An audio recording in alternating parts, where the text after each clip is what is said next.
So I think everybody knows our special guest is the chairman of the Federal Reserve Board, who has now completed 5 years as chairman as of 2 days ago, your 5th year, and now been on the Fed board for almost 12 years. So Jay, thank you very much for being here. And why don't we start with an easy question?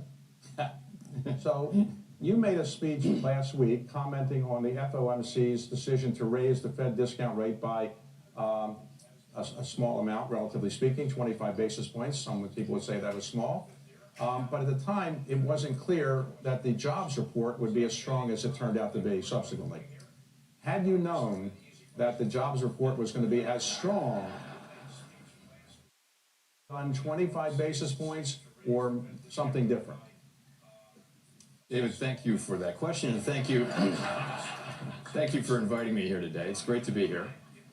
So we don't get to play it that way, unfortunately. We have to, but I'll take it this way.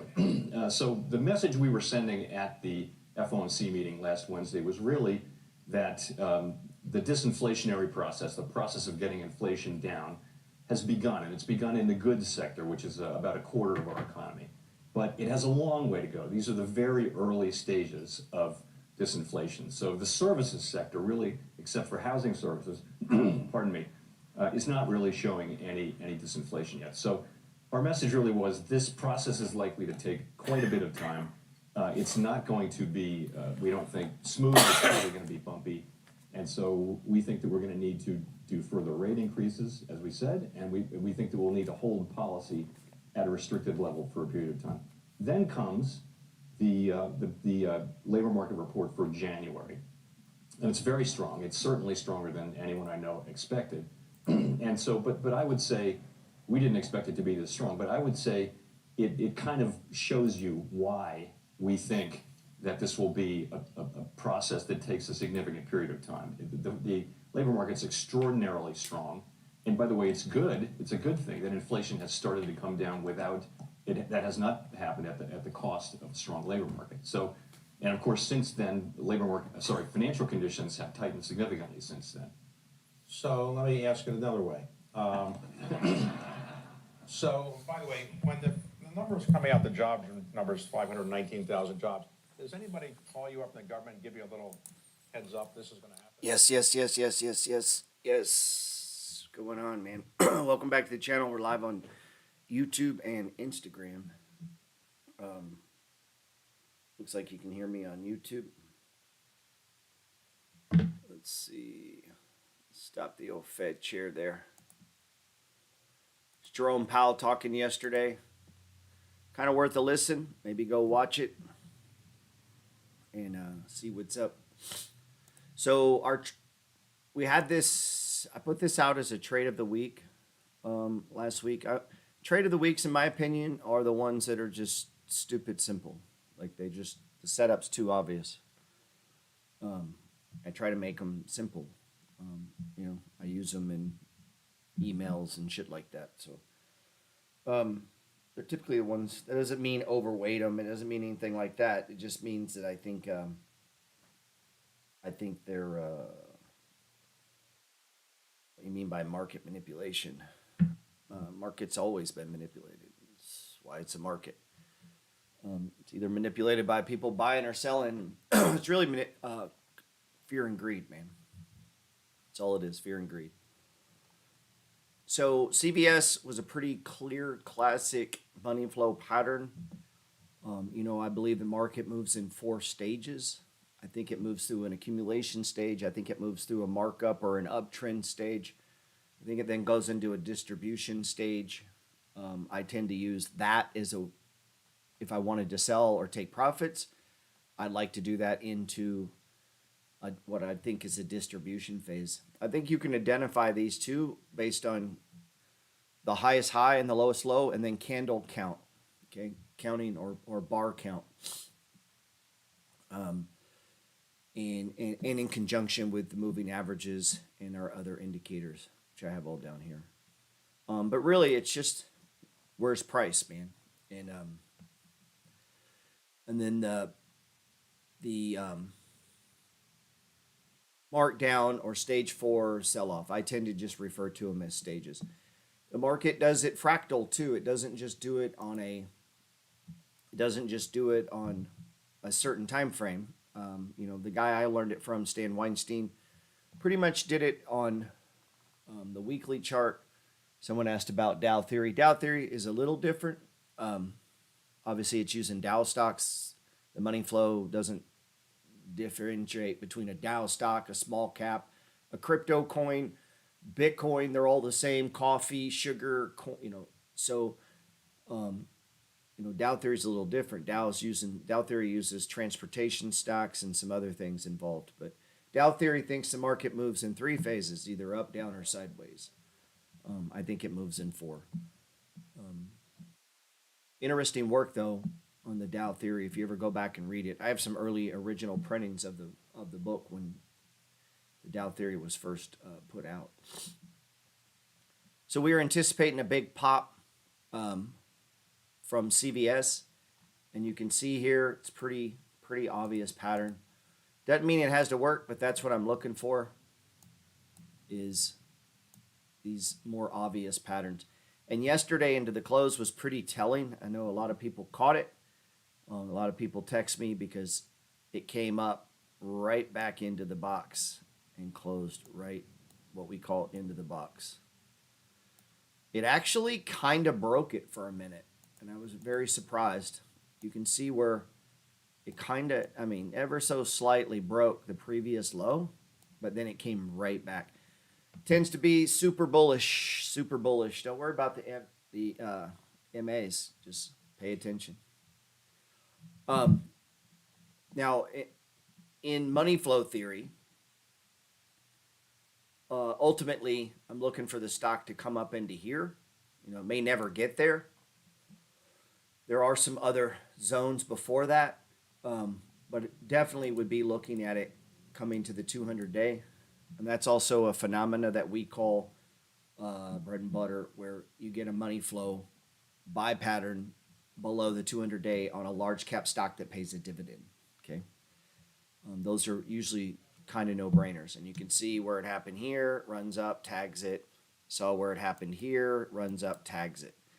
So those patterns are pretty predictable. It's like childlike trading. It's actually literally one of the easiest, stupidest ways to trade. It's like a no-brainer. Matter of fact, I don't know when it's ever not worked. I'm sure there's stocks out there that it didn't work on, but not many. The hard part is just staying patient to stay with it. Where are we at on YouTube? We got some people here.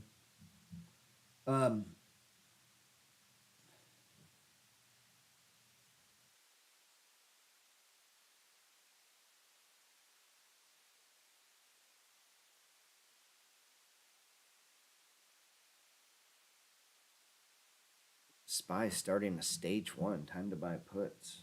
Well, you better reread my book. A lot of people trying to short this. You guys are, to me, that's just fucking crazy. Like, we're in an uptrend. I had a lot of people recently texting me about shorting this and that on earnings, and it's like, I don't know, man. Obviously, everybody's free to do what you want with your money. To me, that's just gambling. You're not trading. It's not a duplicatable strategy. So if you're shorting high RSI, now I'm not talking penny stocks. That there's a strategy to that, but I don't know. It's not what I do. I don't short overbought stocks because I anticipate they keep going once we're in an uptrend. And there's no head and shoulders are stupid. Fibonacci ratios are stupid. Stochastics is stupid. All that stuff is stupid, man. I'm trying to show you the right way, bro. You don't even need to worry about a head and shoulders. So if you look at the S&P 500 right now, super bullish. There's the 5-day exponential moving average. Look, right there. There's the 10-day, and there's the 20. What direction are they pointing? Up. So as of right now, they're pointing up. And that's all I can play, man. I'm not a fortune teller. I actually have no idea where the market's going. So I play the hand that I assume it's going up. RSI is not extreme. So in my opinion, I think we have plenty of time to work its way higher. If anything, we have support right around in here. So we'll see. We'll see. Again, I don't know what it was, man. I had a lot of people recently DMing me and texting me about short positions, and it's like, what drugs are people on? Like, right now it's a bull market, man. You should be looking to buy shit that's going up, man. So instead of trying to short the market, you should have got long CVS Pharmacy. Like, you want to ride the cycles of what you're seeing, and if the S&P's gonna go sideways here, which if it's a stage 3, that's what it's gonna do for a minute. It's gonna go sideways. As it goes sideways, now it may turn down. I don't know. But what'll happen is a lot of other stocks will play catch up. If it doesn't roll over, they'll start to play catch up. So let's look at the Qs for a second. I play the TQ. Made some good money, man. Made like $1,000 yesterday, intraday trading it using the money flow. Sometimes people ask me, can you day trade the money flow? It's like, if you understand the money flow. It's going to take you about 2 years. I know some people think they're smart and they got it in a couple months. Oh, I got this. It's like, you don't have shit. It's going to take you at least 2 years to even understand it, to have that epiphany moment where you comprehend it, where you go through some cycles and you can see the big pictures and how the 11 sectors and the REITs and closed-end funds and the interest rate cycles and how all this stuff interacts and works together. At least 2 years. At least 2 years. At least 2 years. My man just said, in your buy and hold, do you trim when RSI goes extreme?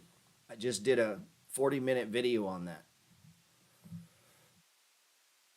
If you're on my IG subscription, I posted the link so you guys could check it out. And if you're in Discord, if you go to the training sector, I posted it there. It was all on buy and hold portfolio management. And how do we know when to trim, not trim? So jump on that, man. Let's see.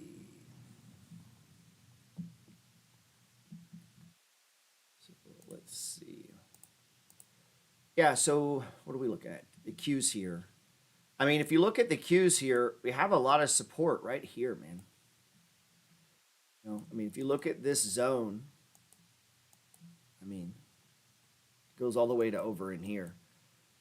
It's not perfect. It's like hand grenades. So, I don't know. I think any pullbacks, I don't know. I think they're going to be short-lived. We'll see. Could be a stage 3. Here's our 1. Notice it went sideways. There was our buy signal. Here's our breakout. And then it runs up. So if I'm a day trader or trying to short-term trade it all the way up on this, I'm looking for trades to the upside.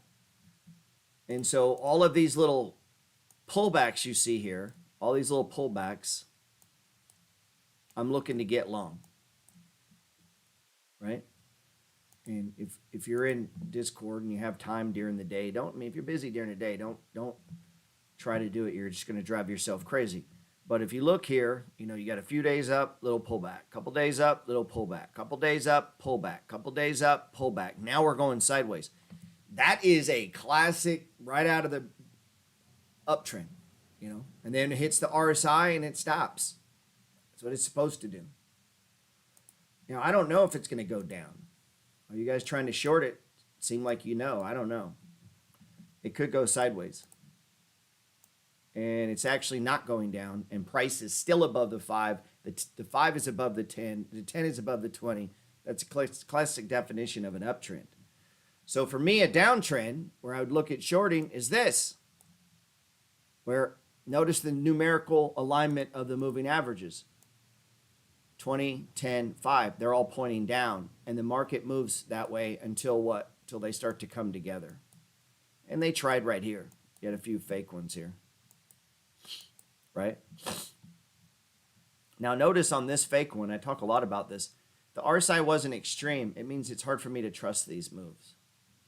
You know, it does get extreme down here. So, you know, that's where we're at. I don't know where we're going. I just know what we're doing. So if you look at this move up, if we were to drop the time frame, because time frame is fractal, right? The money flow is fractal. What does that mean? The whole thing is fractal. The whole market's fractal. You could buy 1 share, you could buy 2 shares, you could buy 10 million. A fractal is a never-ending pattern. Fractals are infinitely complex patterns that are self-similar across different scales. They are created by repeating a simple process over and over again in an ongoing feedback loop. Driven by recursion, fractals are images of dynamic systems, the pictures of chaos. Pictures of chaos. So let's look at this on a 15-minute. I like the 15-minute. Oh. So I should be getting long right now. But because I'm on here with you guys, I can't put my trade on. That's a stage 1. Where would be my target? Previous high. See how everything went flat and turned? So this is a stage 1 within the lower time frame of the TQ. And so yesterday, if you remember, we were already long, had a stage 4 decline, put in an anchor point, got long. Here's my stop, right around in here. And it's on a 15-minute chart. Kind of drifted down, but it hasn't hit my stop, right? That's my stop. We start to go sideways. We get our breakout. Powell starts to talk right here. Now, where's my first target? Same on a daily, when the RSI goes extreme. So on my 1,000 shares at $25.50, I think it was, we're taking them down at $26.25. Just like that, $1,000. Bam! Now you got to be quick. That's why you shouldn't do this if you're like busy doing other things. You got to back up the time. So sometimes people ask me, does this work with this? Does this work with that? And it's like, yeah, if you fucking understand it, it's going to take you time to learn, man. Takes a good 2 years to understand the money flow. And then look, bam, we take some down. If you remember, I held some. It came all the way back. And I'm like, well, shit, I'm about to get stopped out. But I didn't. We ran back up again. Bam! Take it off again. Why? Previous high. That's the pattern, man. Previous high. Right? So this is the pattern. So simple. And but we see it coming down. And then this morning, if you're in Discord, I posted, hey, I got stopped out on that last half for about a $300 come down. Now what? Setting back up. I should be long right now. Instead, I'm talking to you guys. So there you go. It's probably going to cost me $1,000 doing this live. And I got greedy bastards on here, can't even buy a book. Let's see. Probably cost me $1,000. So if this runs up to here, you guys owe me $1,000. Let's see. $1,000 bucks. That's what this video is about to cost me. Let's see. Maybe not. Maybe it comes down. But again, that's the pattern, right? So let's back this up. That's all right. I didn't need $1,000 today. Josh, I hope you're long, man. I text you, but I'm on the wrong phone over here. Let's see.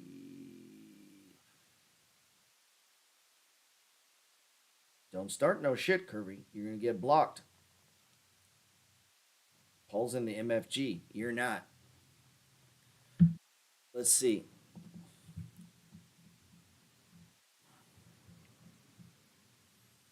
Here we go.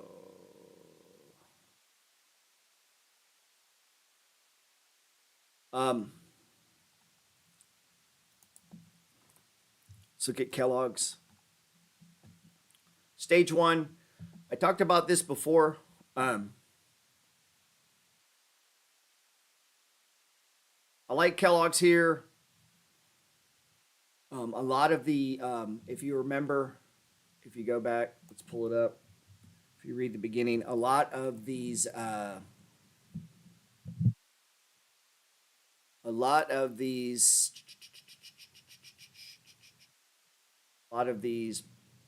what we say, market conditions really change, inflation, blah, blah, blah, blah, blah, blah. Where's it at?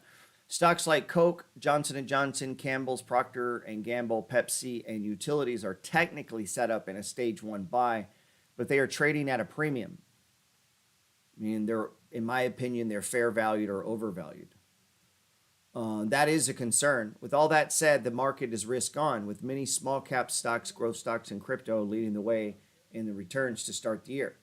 Money not being unlimited, other stocks become piggy banks to funds buying growth and speculation positions. Okay? So, just kind of understanding the market there. So while this is undervalued, Kellogg's is, CVS Pharmacy is, CVS. Why wouldn't you text me? I don't know why they wouldn't text me. I don't know why people call me during the day when I'm probably live. Turin says, how do you get access to Discord? Click the link I pinned at the top. Anyway, of all those stocks, those are called just consumer staples. A lot of them are set up for trades. I just don't think they're very good for buy and holds right now, in my personal opinion. I mean, you could add. I'm just telling you the way I look at it. I like to buy shit on sale, not fairly valued things. So if the rest of those come down, these will more than likely come down. If it breaks here, let's say this breaks. Let's say this breaks and comes down here. I'm not buying. I'm going to wait until it sets up in a stage one. And then I need an anchor point, and I need it to hold for at least 4 days. So right around in there, and I would like price to be above the 5-day moving average. That's the basic definition. That's the basic definition of a stage one. So let's see. Started to break, pulled back. So we'll see. A lot of utility stocks tried to break. Remember, we tried to play, and I tried to catch the UTSL, and it's turned down, and we got out of the trade. It started, if you remember over here, it started to run up. I was saying I didn't like it because it's not extreme. I don't like to take stage ones that are not extreme. They're just not my favorite. But it looked like it was going to run anyway. So we got long, and then literally the next day I got stopped out because I'm not writing this down. I'm trading this. If you're a trader, you got to be able to pull a trigger. You got to be able to take losses. And if you cry about it, you're not a trader. You're what's known as a little something else. So if you're going to trade, you got to be able to pull a trigger, man. Next day, you might change your mind because conditions change, okay? That's not buy and hold. So if we're talking trading, you got to be able to get in, get out, like you're trading. This is a triple leveraged fund. So the only time I might hold something like that is if it was just stupid cheap, but it's not. So this is a good thing. Utility stocks are now in a stage 4 decline, and they're coming down. So where would I expect them to come? Back into the previous one, and that would be the money flow pattern. Stage 1, 2, 3, and now 4. There we go. That's how that works. So we should see other utility stocks coming down. Southern,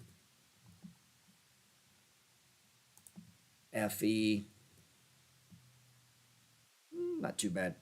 Duke, right? All these are utility stocks, and they should start coming down. Let's see.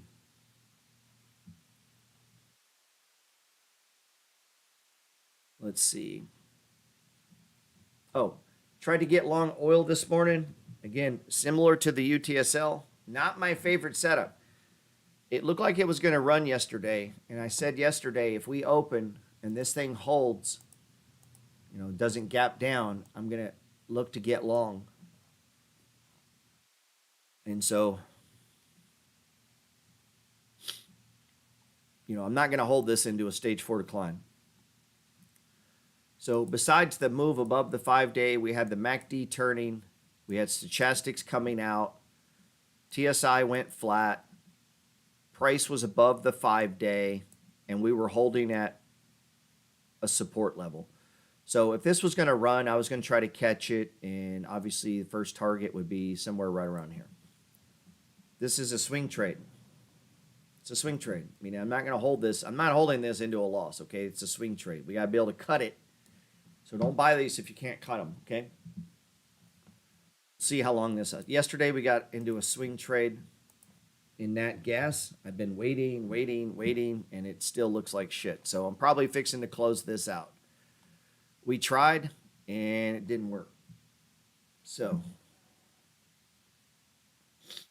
in fact, I'm probably closing this right now.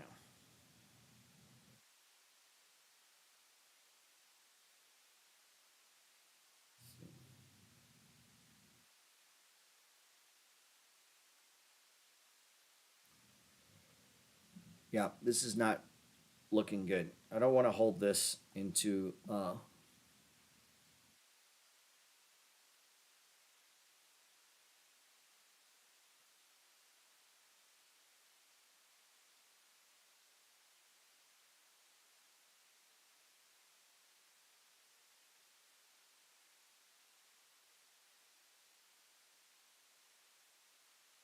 least placing a stop here.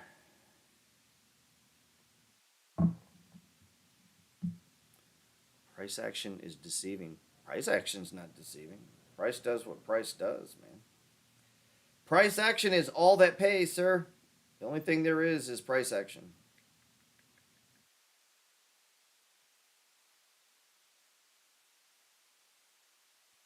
What else would you trade? Let's see.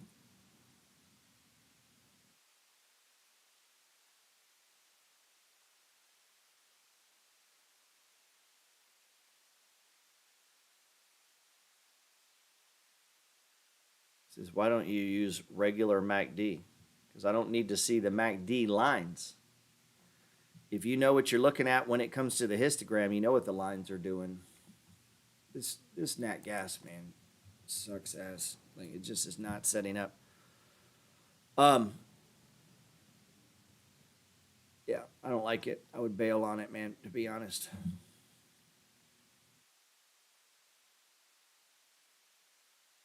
I hate going, I don't have dual monitors here, so I can't trade and be live at the same time. I just don't have room for monitors. Pisses me off, man.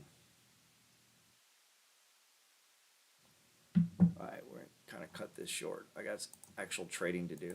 Fucking right. Let's see.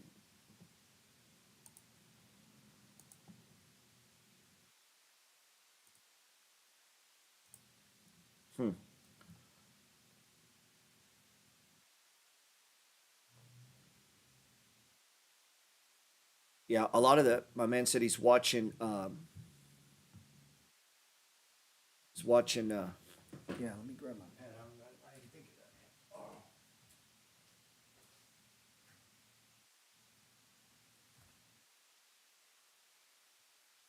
I was thinking my pad was upstairs. Glad somebody said something. A lot of these pharmaceutical stocks, man, are in a stage 1, but a lot of them are trading at fair value. They're not really cheap. Did I see the Alphabet dip? Of course I saw the Alphabet dip. Let's see. Hold on just a second.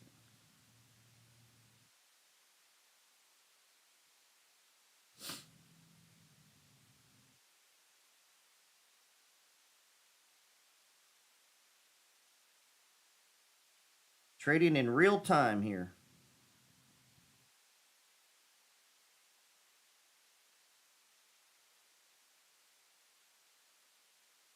All right, good to go.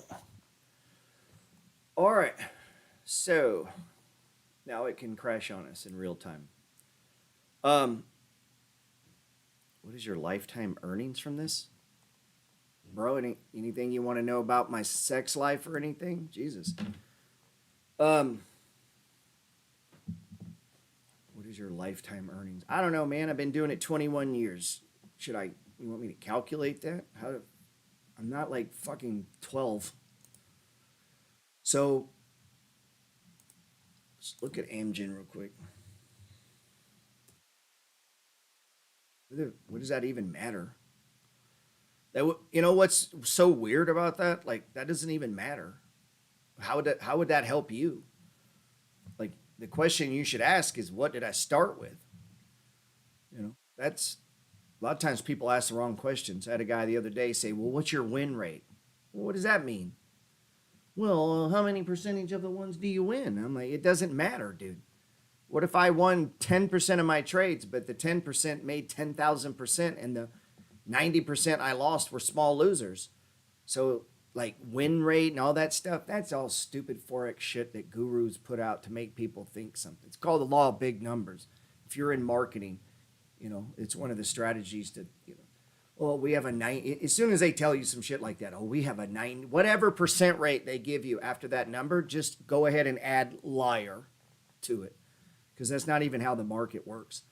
Another one you can add to it, by the way, while I'm on it, when they say, oh, I make this much every day from the market, go ahead and put, I'm full of shit and I'm a liar right after that comment. So whenever you see those videos, how to make $100 a day, it's such nonsense. To anyone that's ever traded for any period of length of time, those are yeah. It really upsets me when you see that. Yeah, they use it to sell signal groups and all that other stuff. It's like such bullshit. So Amgen, if we look at Amgen, if we looked at Pfizer, so what you want to start doing is really nailing into these sectors. So Pfizer's one we've been adding to.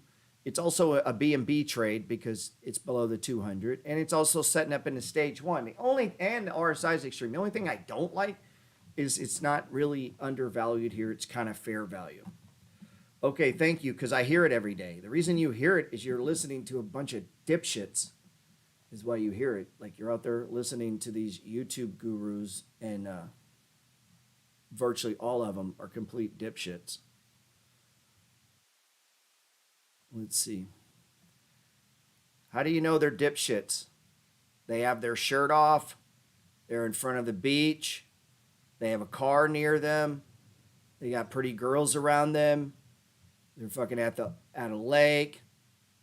They're showing you lifestyle. If they're doing that, they are full of shit. By the way, P.S. There is no grown man that actually fucking works that lives like that, okay? You don't see Buffett doing that. You don't see Ray Dalio doing that. You don't see any of the people at Davos doing that. You don't see Kathy Woods doing that. You don't see one fucking real trader doing that shit. What you see is dipshit kids on YouTube and TikTok doing that stuff, man. And then you got gullible people enough to believe it. You don't see me doing that. You ever see me? I don't do that shit, man. You don't see me doing that stuff. Matter of fact, I used to get criticized for it, for painting a house. Well, if you're so rich, why don't you? And it's like, because I'm not a fake-ass TikTok kid. I'm actually a real investor. And real investors fucking go to their properties and get actually dirty and do actual work. Like, so, all aside. So, that's why you're repeating that language to me, sir, because you're listening to the wrong people. Anyway, Pfizer looks good. Top of the class on this is Merck. And that's why the stock didn't really come down much. But you see the money flow pattern, right? See the money flow pattern? And the pattern can be small. It can be fractal, man. Like, it's not, like if you look over here, the pattern gets, it's not always perfect.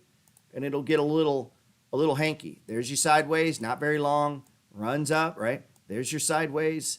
Down it goes. There's your sideways. Runs up. There's your sideways. Comes down. There's your sideways, runs way up, man. Look at this. And then there's your sideways. And then what comes down? This was a fluke. We had a little temporary crash there, and now we're headed up. And you see Merck is kind of leading the pack. This has been the strongest stock. You know, that may be a good trading stock. I would not invest in Merck way up here. It's way overvalued. Let's see. Yeah, Pepsi's in the box. Same thing, though. It's not on sale, man. You could trade it.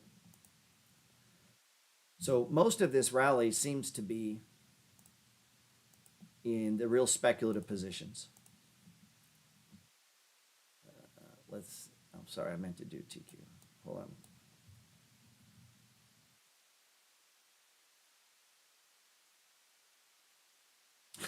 Look at that. We already turned down. May get stopped out of this right away. We'll see. What if it's not the bottom? Nobody even knows what you're talking about, sir. Spit it out. Speak up. Stop babbling. What was I going to look at here? There was one I wanted to look at before I left. Yeah, ABV looks good. A lot of these biotechs look good. Let's see. Yeah, it looks like Nat Gas is not working out. Oh, Uber. Let's look at Uber. Big pop at Uber. I text out. I was not selling any shares. I think Uber's going higher. I realize the RSI is off the charts. Totally get it. Totally understand. I think it's going higher. Sometimes you get runaways. I think the market is set up for a runaway. You know, if you were swing trading it, you should get out. Same thing I told you over here.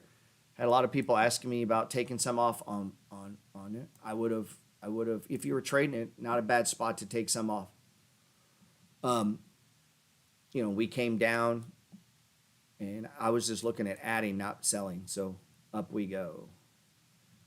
They take badges down. I don't know. They probably got me censored for some reason.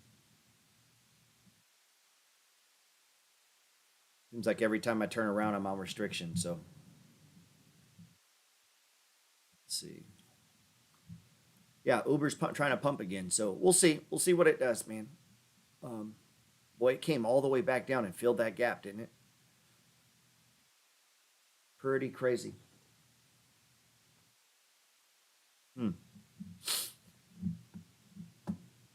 Pretty wild, man. And it came all the way down.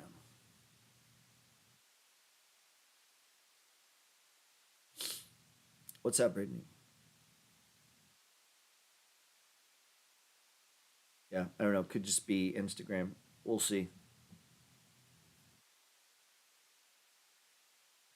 So, yeah, Uber looks good. Talk about Haynes Brands. Talked about it before. I'm just holding. Nothing to do here. Wait and see. We're back at support. Can't add here. It's too soon. Everything's still showing downside. I imagine it stops somewhere right around in here. But too soon for me to add. It needs to go sideways for a bit. We'll go from there. Let's check in on Zim. Zim looks good. Check in on knee.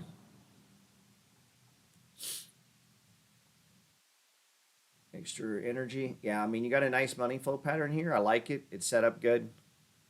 $84 target.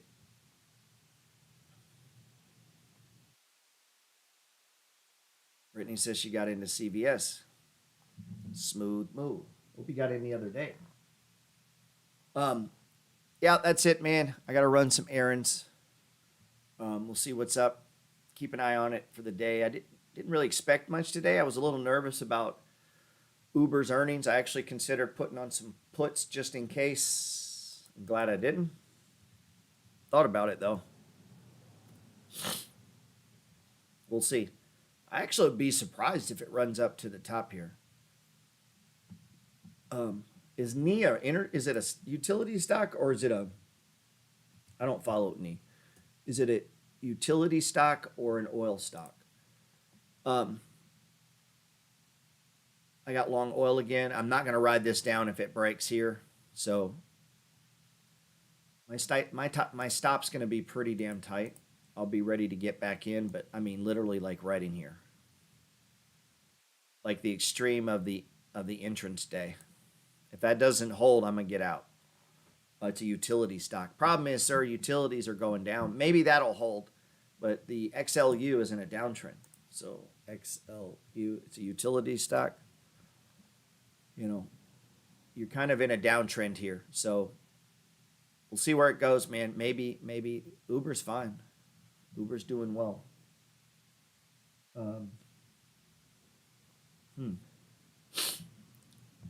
It's the largest holding of XLU. Well, XLU is in a stage 4 decline. So you might take a shot at maybe you're buying the bottom there. If it drops, I would wait to add to it. I mean, me personally, I would wait to add. Let's see. Oh, wrong one. CVS. Woo, we're ripping.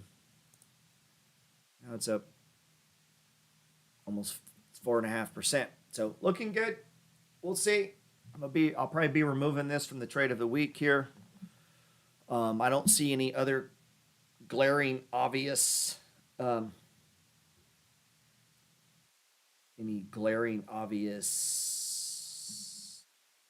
what website do you use to check what's under or overvalued? Buy my book, sir. Then you would know. Let's see. Yeah, I think I would bail on this XL on Nat Gas, man. All right, you guys have a good day. Everything's kind of played out like I thought. Big move out of Uber. CVS is going up. The problem we're going to run into with CVS here, as long as the SPY can stay sideways, as long as the SPY doesn't come down, CVS is going to keep going, okay? If the SPY starts coming down, because this thing is in so many mutual funds and ETFs and indexes, it will come down just because the wind is going to bring it down. So what we need is the SPY and the Dow to kind of just trend sideways, and then this thing can make a run to this 94 level. And if you're trading, I would start to downsize it up in there, man. You bet, Curvy. You guys, all right? Appreciate you. Anything I can do, let me know. If you need somewhere to trade, text me, man. Hit me up, man. I don't know why you guys don't trade with me, man. I don't know. You should. All right, man. You guys be good. Let's go. These bastards got me. All right. You bet. All right. I'll text out about this Nat Gas. Let me look at it again real quick. But, all right. Talk to you later.